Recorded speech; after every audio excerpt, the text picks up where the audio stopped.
Technology issues کی وجہ سے یقیناً غلطیوں کے امکانات ہے، اگر کہیں غلطی نظر آئے تو ضرور بتائیں، انشاءاللہ اصلاح کر لی جائے گی۔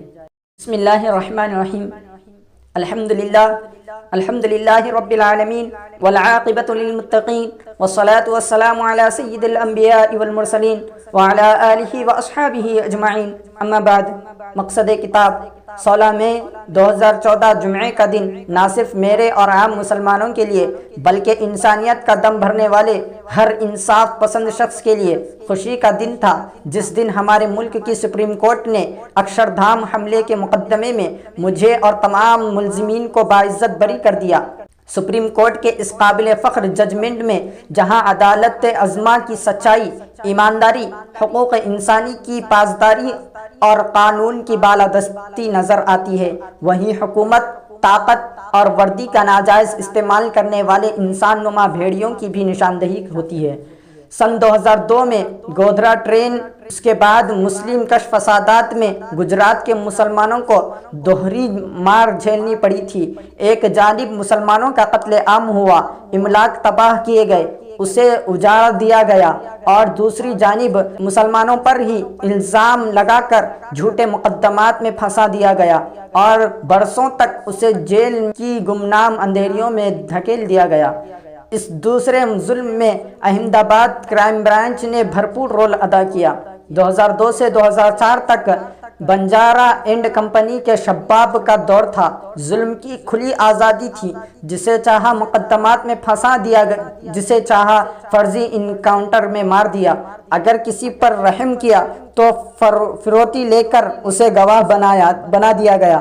خاص کر مظلوموں اور متاثروں کے حق میں آواز اٹھانے والے اور اجڑے ہوئوں کو آباد کرنے والے اور خدماتی کام کرنے والے کرائم برانچ کے ظلم کا شکار اور ہدف بنے۔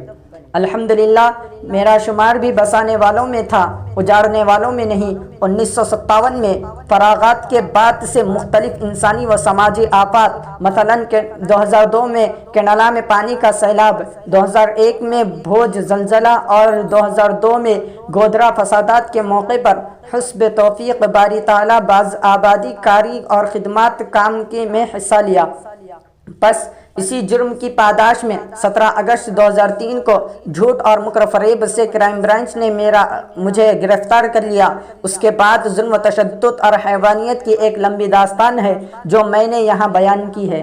یہ صرف میری داستان ہی نہیں بلکہ غلط مقدمات میں پھنسے سلاخوں کے پیچھے سڑ رہے ہر مظلوم و بے بس انسان کی داستان ہے۔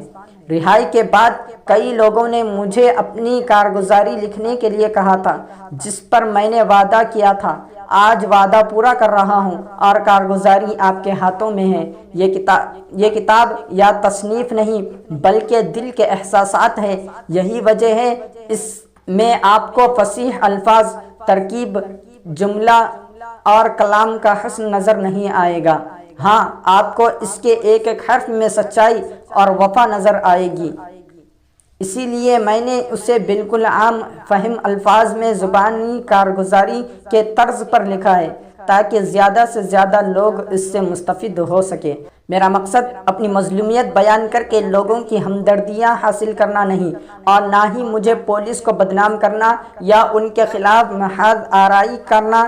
واللہ مجھے کسی بھی پولیس سے کوئی ذاتی نفرت نہیں، حتیٰ کہ بنجارا صاحب وغیرہ سے بھی مجھے کوئی عداوت نہیں۔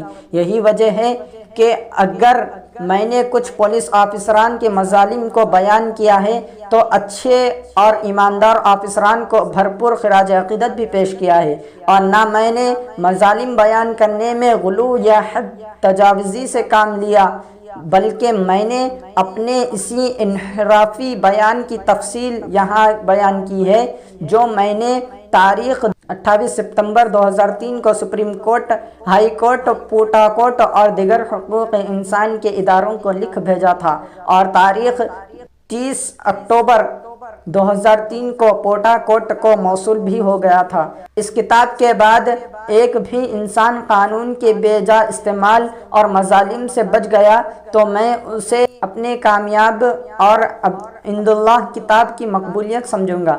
آخر میں اس کتاب کے شائع کرنے میں جتنے بھی لوگوں نے تعاون کیا ہے ان تمام لوگوں کا تہ دل سے شکر گزار ہوں، اور اللہ تعالیٰ تمام کو خوب خوب جزائے خیر عطا فرمائے، اس کتاب کو ملک و ملت کے لیے خیر کا ذریعہ بنائے اور ہر شر و فتن سے محفوظ فرمائے اور ہمارے ملک کو امن کا گہوارہ بنائے۔ اللہ تعالیٰ میری اس کوشش کو قبول فرما کر ذخیرہ آخرت بنائے، آمین۔ ٹیکنالوجی ایشوز کی وجہ سے یقیناً غلطیوں کے امکانات ہیں، اگر کہیں غلطی نظر آئے تو ضرور بتائیں، انشاءاللہ اصلاح کر لی جائے گی۔